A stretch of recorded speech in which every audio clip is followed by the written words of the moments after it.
I think Nathan looks a little sharper than I do. Doesn't mean we can't come back to in an hour or two and turn that shit around.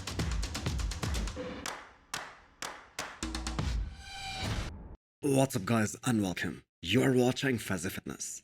I'm gonna start this video by playing this little clip from Regan Grimes' latest YouTube video, where him and manager Matt are discussing the results and how Regan felt about his look.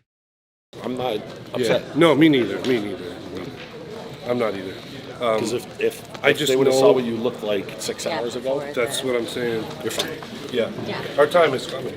So Regan Grimes will be on the stage in Spain this weekend, fighting for the Olympia qualification, and he will be facing Nathan Diesha once again. The list of this show is pretty long, but it is safe to say that these two will most likely be number 1 and number 2 once again. And Regan feels like there were some issues with his look, and if he fixes them, he can beat Nathan in a week's time. We know from this show what we need to do for Spain, and it's in 1 week's time. So the goal is to beat Nathan in 1 week, and I think it's doable for sure. Absolutely.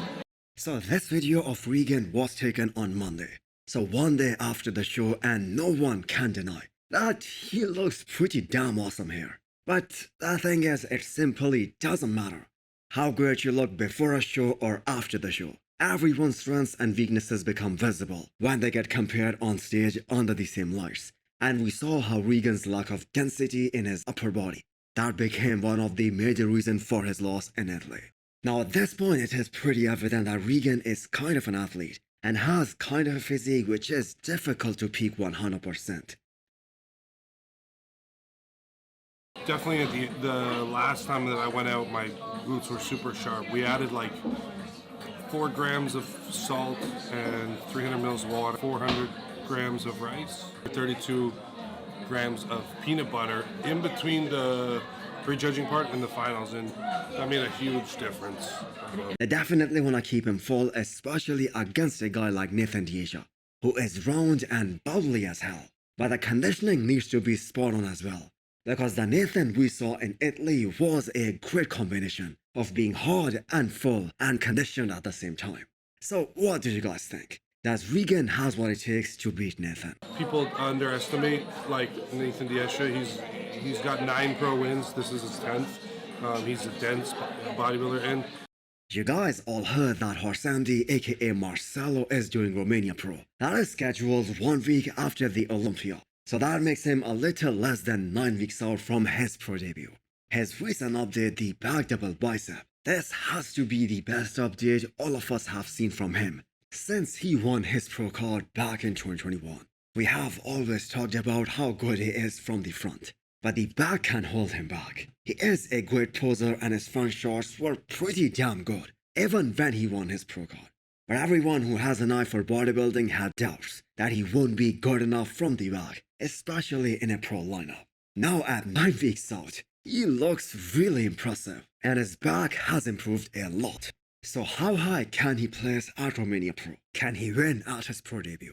Well, the thing is, that will depend on how many of the guys who place outside of the top 5 at the Olympia this year will show up at Romania Pro, because it is so close to the Olympia. Chen has one of the most beautiful physiques in classic physique. Name one guy who has better legs than him. The flow to his physique is on another level. And if we just look at his front and his side shots, he is a top 5 guy as per every standard.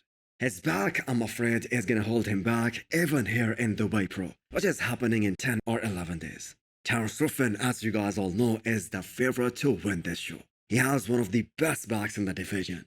So does anyone know who is coaching Chen? Maybe he needs to hire someone like Chris Cormier, who can guide him to an off-season and focus on bringing up his back. So talking about the way Terrence Ruffin is keeping the fans engaged by constantly posting content, and that is really good for the sport. More people will engage and there will be more hype for the event. So less than 2 weeks out now from the Dubai Pro Show, and Terrence is ready to step back on the stage for 2023 season.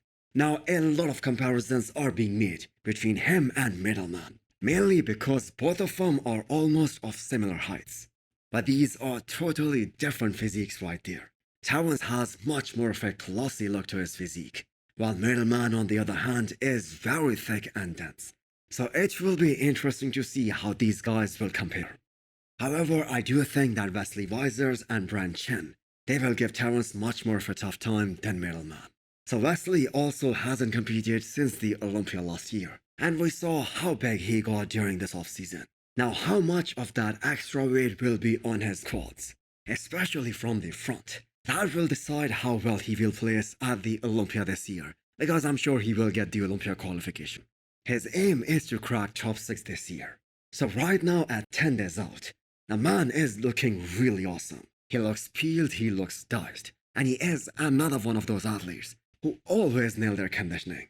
He stood next to a guy like Michael the Bull a couple of times last year, and he held his own. So that shows the level of conditioning he brings.